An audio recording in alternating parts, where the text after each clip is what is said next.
전 시간에 여기까지 했었어요. 참고자료라고 해서 이렇게 뉴클레오타이드 이름 부르는 거였어요. 뉴클레오타이드 이렇게 있고 뉴클레오시드는 이제 인산이 하나 빠지는 거였어요. 그래서 뉴클레오티드에 인산이 하나 붙으면 뉴클레오시드 5,2인산 이렇게 이런 식으로 부른다 라고 했고요. 밑에 내용은 이제 우리가 이중나선 DNA의 방향성에 대한 얘기인데요.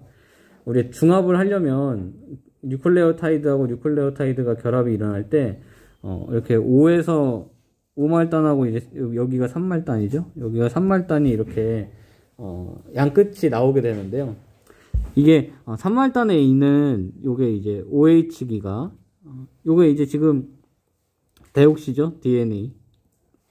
우리 RNA하고 DNA하고 당에서의 차이는 2번에 있는 OH기가 있냐 없냐 이거였었어요.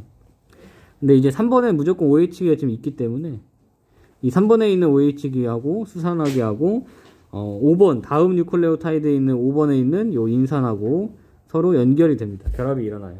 요런 결합을 이제 포스포디에스테르 결합이라고 하고요. 이 결합은 이제 공유 결합이에요. 그래서 훨씬 강하다. 그래서 우리가 DNA 이중가닥 DNA를 내가 어떤 열 처리를 하든지 pH 처리를 하든지 뭔가 분해를 하고 싶다라고 했을 때 분해되는 건 수소 결합이고요. 공유 결합을 결국 끊어내려면 굉장히 많은 열을 주면은 아예 얘가 없어지겠지. 그래서 그냥 끊어주는 효소를 처리하지 않는 이상 끊어주기 힘든 이유가 이렇게 이제 포스포디에스테르 결합이 굉장히 강한 결합이기 때문에 그렇습니다. 여기서 중요한 내용은 한쪽이 5 쪽이면 반대쪽은 3이 노출된다는 거예요. 한쪽이 5면은 계속 3이 노출됩니다. 5에서 여기가 3으로 끝났을 때 여기가 5번이고요. 그럼 여기가 다시 3번이고 여기가 그럼 5번이고 여기가 다시 3번이고 여기가 5번이고 여기가 3번이 됩니다. 이렇게. 그래서 우리가 DNA를 쭉 선이라고 이렇게 그렸을 때 한쪽이 5면 반대쪽은 3일 수밖에 없어요. 이렇게. 거기다가 지금 우리가 뉴클레오타이드의 구성을 알기 때문에 이렇게 염기, 당, 인산 이런 식으로 돼 있어요. 그 염기가 지금 1번 탄소에 위에 연결돼 있어요. 위에. 근데 우리가 이 염기의 수소 결합이 어떻게 일어나는지 알기 때문에 지금 얘는 DNA하고 RNA하고 비교한 거고요. 오른쪽에 여기 이 내용을 보시면 여기가 이제 5번이고요. 인산이 튀어나와 있으니까 반대쪽은 수산화기가 튀어나와 있으니까 3번이야. 거기다가 여기 1번 탄소의 위쪽으로 해서 염기가 이렇게 있다. 위쪽으로 할까? 염기가 있다. 그럼 반대쪽에 이 염기하고 수소 결합이 일어난다는 거 우리 했었죠. 1학년 때.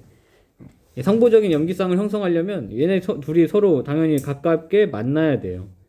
그러면 여기 안쪽에 들어오려면 얘가 위쪽이니까 1번이 여기 이렇게 이 방향으로 갈 수밖에 없습니다.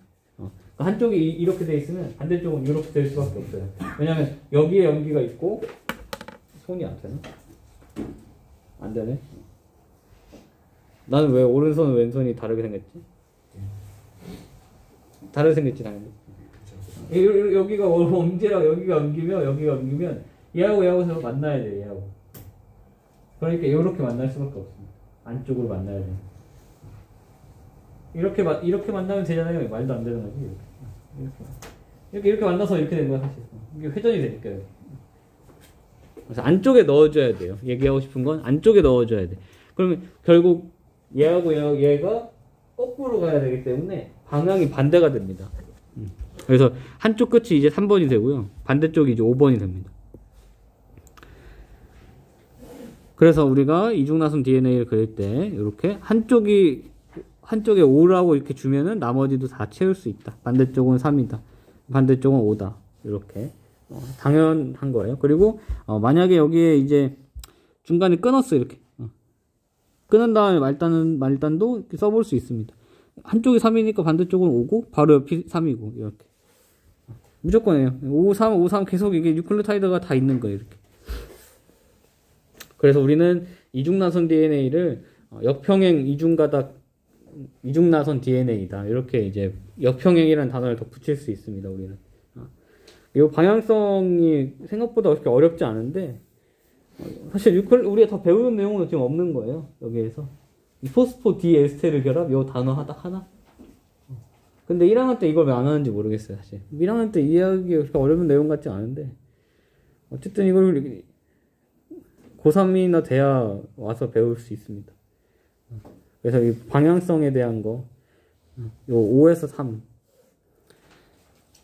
5에서 3이라고 그냥 외우면 되게 좋아요. 왜냐면, 어떻게 보면 지금, 한쪽이 5고 한쪽이 3이네? 이거인데 지금은, 우리 이제 DNA 중합도 5에서 3이고, RNA를 만들 때도 5에서 3이고, 그리고 번역을 할 때 리보솜이 타고 움직이는 것도 5에서 3이고, 대부분 다 5에서 3입니다. 3에서 5로 가는 것들이 거의 흔치 않아요. 그러니까 그런 것들만 좀 외우고, 5에서 3이라는 것만 거의, 당연히 5에서 3이지. 이렇게 생각하면은 아마 받아들이는 게 되게 쉬울 수 있습니다. 그래서 5에서 3이라고 나도 입버릇처럼 나오는 거예요. 사실, 지금 할 때는 3에서 5라고 해도 돼. 한쪽이 3이면 한쪽이 5다. 한쪽이 5면 한쪽이 3이다. 서로 반대다. 이중가닥은. 이렇게 있고요. 이제 DNA 복제에 대한 얘기입니다. 이 복제, 전사, 번역, 유전자 발현 조절 하면 이제 유전자 파트가 끝나는 건데요. DNA 복제라는 건 우리 앞에서 세포 주기에 대해서 했으니까 되게 옛날에 한 것 같아 다. 세포 주기 할 때 S기 때 일어나는 게 이제 DNA 복제죠. 그래서 DNA 복제가 일어난다는 얘기는 이중가닥 DNA가 하나였는데 이렇게 두 개를 만들면 이제 DNA 복제라고 할 수 있겠습니다. 그 얘기는 이제 내가 갖고 있는 염색 유전 물질 DNA를 완벽하게 한 세트를 더 만들어야 된다. 왜냐면 DNA 복제하는 이유가 분열하기 위해서 복제하는 거예요. 그 말고는 이유가 없습니다. 그래서 뭐 여기 보면은 이제 우리가 복제를 어떤 식으로 할까? 라고 해서 이 DNA 복제의 일반적인 특징이라고 보면은 복제가 일어나기 위해서는 반드시 이중나선이 단일 가닥으로 분리되어야 하고 분리된 가닥의 염기 서열에 따라 상부적인 새로운 가닥이 합성된다. 얘를 가지고 이제 얘를 만들어야 돼. 이 두 개를 만들어야 돼요. 근데 우리는 이미 상부적인 염기선이 어떤 건지 알기 때문에 얘를 가지고 만들려면 얘의 상부적인 애를 채워줘야지 이렇게 이제 생각할 수 있죠. 그래서 이제 결국 이 가닥이 분리가 돼서 얘를 주형으로 해서 반대쪽을 채우는 형태로 해서 복제가 일어날 것이다 라고 이제 생각을 해볼 수 있고요. 그리고 DNA 복제 시 한 가닥은 연속적으로 다른 가닥은 불연속적으로 합성된다. 이건 뒤에 가서 할 거고요. DNA 합성을 위한 게시자. 옛날 고전책이죠 거의. 고전 시가 같은 느낌인데 생물학에서는 그런 데서 이제 막 시발체라고 했어요. 시발체. 어감이 안 좋지? 그래서 이제 요새는 이제 게시자라고 얘기를 하는데요. 프라이머라고 하면 됩니다. 왜 이렇게 고민하는지 모르겠어요. 굳이 왜 거의 고유명사 같은 거야. 이제는 대명사 같은 거라서 프라이머라고 하고요. RNA 전구체를 필요로 한다. 일반적인 세포의 핵 게놈에 대한 DNA 복제는 복제 원점에서 양방향으로 시작된다. 거의 뭐 전도 느낌입니다. 전도 느낌. 자극에 대한 전도 느낌으로 양방향으로 일어날 수 있다. 일어날 수 있다가 아니고 일어난다죠. 일어난다. 무조건 DNA 복제는 양방향으로 일어나게 됩니다. 한쪽 끝에서 시작하지 않는 이상 양방향으로 일어난다. 사실 이 양방향으로 일어나는 거 그리고 제일 중요한 게 프라이머를 필요로 한다. 시작하기 위해서 뭔가 새로운 것들이 뭔가 처음 시작 지점이 있어야 돼. 그 지점이 있어야 되기 때문에 그래서 텔로미어가 점점 짧아지는 거였어요. 그 2학년 애들 영어 수행평가 주제 중에 그게 있더라고. DNA 복제에 대한 이 가설이 있는데요. 이 가설은 뭐냐면 복제가 일어날 때 이렇게 한 세트의 이제 DNA 이중나선 DNA가 두 세트가 될 때 이 두 세트가 되는 과정이 어떻게 되는 거냐에 대한 얘기예요. 그래서 세 가지의 경우일 수가 있습니다. 보존적이냐, 반보존적이냐, 분산적이냐 이렇게 세 가지 가설이 있을 수 있고요. 밑에 이제 그림을 보면 이해가 돼요. 반보존적 복제 같은 경우에는 요게 이제 원래 가닥이 초록색, 이 초록색 가닥이 원래 가닥인데 새로 만들어진 가닥이 반만 보존된다는 거야. 반이 보존된다. 반끼리, 반씩. 그러면 얘 가지고 또 이제 반씩 보존된다. 새로 만들어지는 가닥을 빨간색으로 표현한 거고요. 여기 그림에서는. 그래서 얘를 가지고 또 이 초록색 가지고 여기, 빨간색 여기 빨간색 여기, 초록색 여기 해가지고 또 채워진다. 그리고 이제 보존적이에요. 지금 내 목적은 하나를 가지고 두 개를 만드는 거니까 두 개를 만들 때 이 하나를 주형으로 해서 얘를 완벽하게 하나를 새롭게 만들면 되지 않을까? 이럴 수도 있지 않을까? 라고 생각한 거고요. 그러면 반이 보존되든 완전히 보존되든 아니면 산산조각 나서 보존되든 이렇게 세 가지의 경우일 수밖에 없죠. 반이든 반이 아니고 다든 아니면 중간이든 요거예요. 아예 보존이 안 될 수는 없고 그렇잖아. 그럼 주형 없애고 새로 그걸만 두 개 만들면 그건 있을 수 없는 거니까 보존이 되긴 되는데 보존되는 정도가 반이냐 아니면 100%냐 아니면 그 중간 값이냐 이렇게 이제 보는 겁니다. 그래서 분산적 복제는 다 산산조각 낸 다음에 그 사이를 이제 메꾸는 형태로 이렇게 복제를 한다. 라는 세 가지 가설이 있다라는 거고요. 이 세 가지 가설 중에 맞는 건 정답은 당연히 요 반보존적 복제입니다. 요게 정답이고요. 우린 요걸 알면 되고요. 이걸 이제 밝혀내게 된 실험이 요 메셀슨과 스탈이라는 실험이에요. 메셀슨하고 스탈 할아버지가 하신 실험인데요. 이 할아버지들은 이제 이 원심 분리를 사용하셨습니다. 뭐 평형 밀도 원심 분리인데요. 요 염화 세슘이 용어입니다. 여기 염화 세슘 이렇게 나오죠. 빨간색으로 할까? 이 실험의 원리를 보면은 우리가 핵산에 질소가 있기 때문에 이 질소에 가지고 무게를 가지고 이제 구분을 해보자라고 하는 거예요. 그래서 지금 보면은 원래 갖고 있던 가닥이 두 가닥이 되는 거기 때문에 그러면 원래 만든 가닥하고 새로 만들어지는 가닥을 구분할 수 있으면 됩니다. 그 구분하는 방법 중에 이 할아버지들은 이 원심 분리를 통해서 밀도 차이에 의해서 하자라고 생각하셨던 거고요. 그렇게 하기 위해서 이제 무게를 다르게 하십니다. 사실 무게를 보면은 여기 실험 과정을 보시면 여기서 15N에서 이제 배제를 계속 배양을 시켜가지고 대장균이 갖고 있는 모든 DNA가 다 15N을 가질 때까지 내버려 둡니다.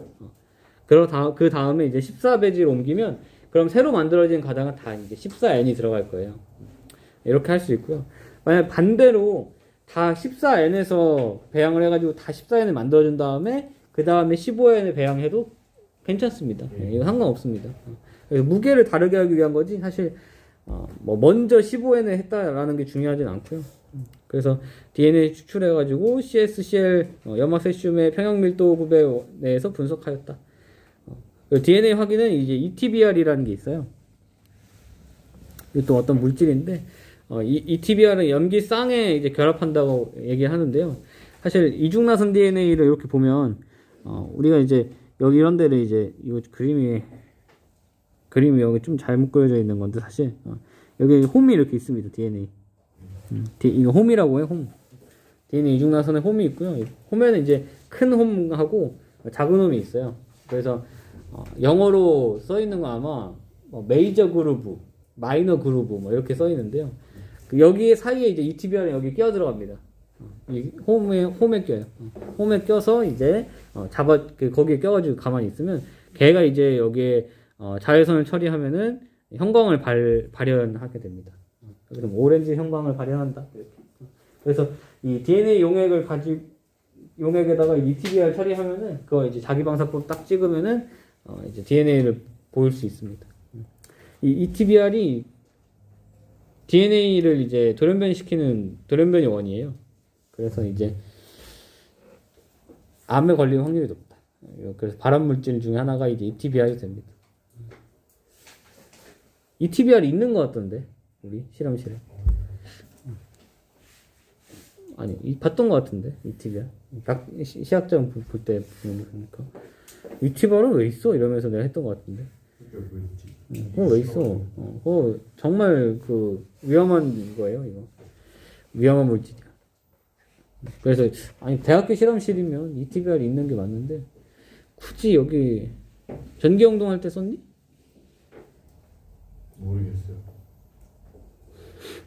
모르겠습니다. 하여튼 뭐 ETBR로 이렇게 표시했다고 하고요. 여기 지금 사실 중요한 그 아이디어는 뭐냐면 어딨니? 내 노트야.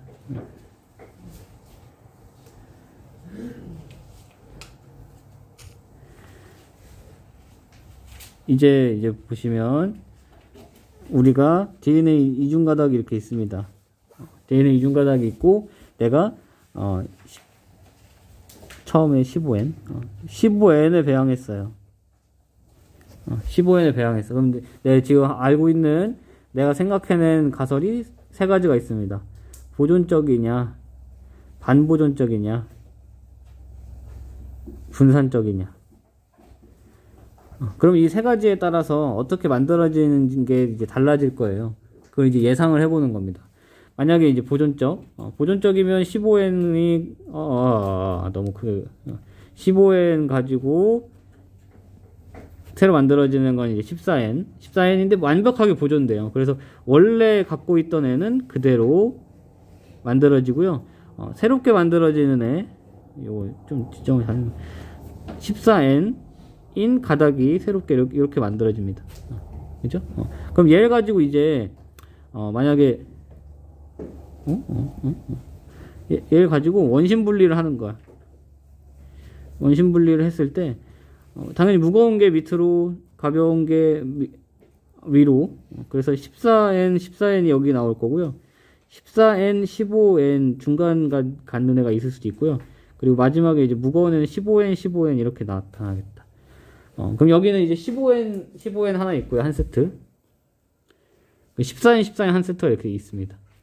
그래서 아마 보존적이라면 1세대, 처음 배양했을 때, 1세대 배양했을 때, 이렇게 밴드 형태가 두 가지가 이렇게 나왔어야 되고요. 그리고 한 번 더 해, 만약에. 한 번 더 해야지. 한 번 더 해서 2세대를 만들어요. 그 2세대를 만들면, 결국 이 15N은 그대로 보존이 되고요. 거기다가 14N, 여기서 만들었던 요 14N도 또 보존이 됩니다. 그리고, 새롭게 만들어지는 14N도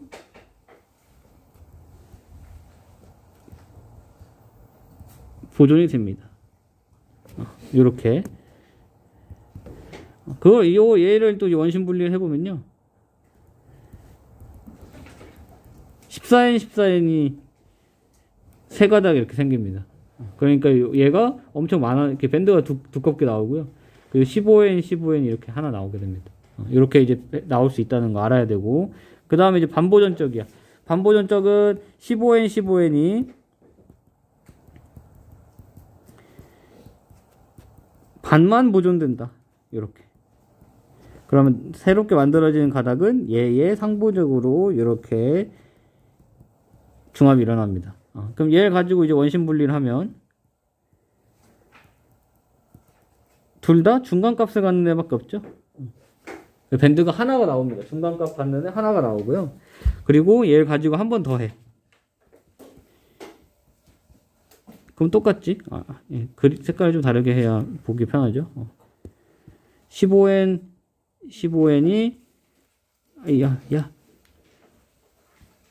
15N 이렇게 나와지고요. 그리고 14N도 서로 분리가 됩니다. 이렇게. 1세대에서 만들어졌던 얘가 이렇게 분리가 되면, 이제 새로 만들어진 가닥이 얘가 이제 얘를 중심으로 해서 이렇게 채워진다.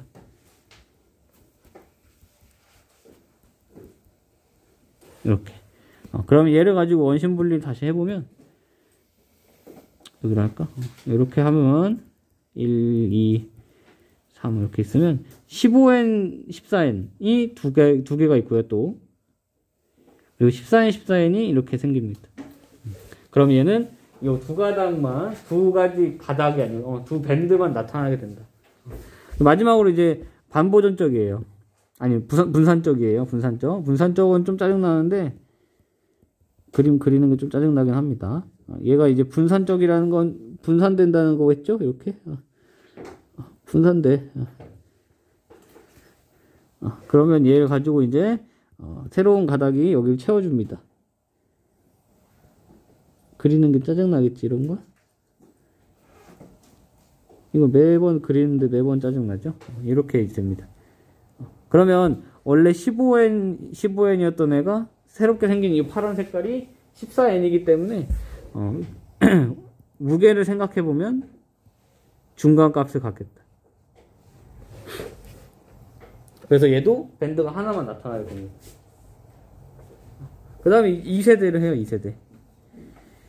2세대 그리는 거 제일 짜증나지. 얘 똑같이 얘를 가지고 흙 뿌려줍니다. 이거는 엄청나요, 이제. 왜냐면 8가닥을 해야 돼. 하나, 둘, 3, 넷, 5, 6, 7. 이렇게 하고요.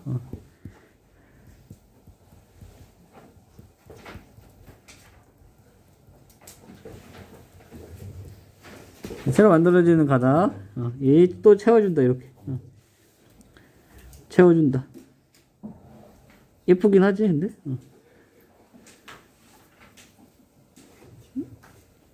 예술적 감각을 동원해서 대충 해가지고 이렇게 그립니다. 그러면 이렇게 얘 가지고 이제 원심 분리를 했다.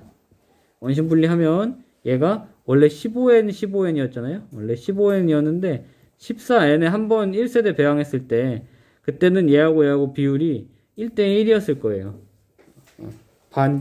얘 가지고 한 가닥 가지고 두 가닥을 만드는데 그러면 이제 정확하게 2배가 됐죠. 근데 새로 만들어지는 건 다 14N이야. 그러니까 이 만들어진 애들 중에는 1대1일 거라고, 비율이. 근데 이제 한 번 더 했어요. 한 번 더 하면 1대1이 아니고 이제 이 양이 2배가 되는 거야. 그럼 새로 만들어지는 건 다 14N이야. 그럼 3대1이 되겠죠, 이 비율이. 그래서 비율이 훨씬 14N이 더 많아진다 라는 거예요. 많아지면은 요 가운데에서 위로 올라가서 조금 이제 올라가긴 합니다. 중요한 건 뭐냐면 밴드가 하나 나타난다는 거예요. 그래서 여기에서 이제 밴드가 하나였어. 둘 다 반부전축하고 분산축하고 밴드가 하나였고요. 그래서 이걸 가지고는 구분이 안 돼. 그래서 2세대 가지고 구분을 하면 2세대에서는 반보전적인 밴드가 2개가 나오는데 분산적은 계속 하나만 나오게 됩니다. 그래서 얘하고 얘를 이제 구분할 수 있다. 1세대 배양했을 때 보존적이 아니라는 걸 알 수 있어요. 보존적이 얘하고 얘가 다르니까. 보존적이 아니라는 건 1세대를 통해서 기각을 할 수 있고 분산적이 아니라는 거는 2세대까지 배양해야 기각할 수 있습니다. 이거 그림을 다시 그릴 수 없어가지고 이제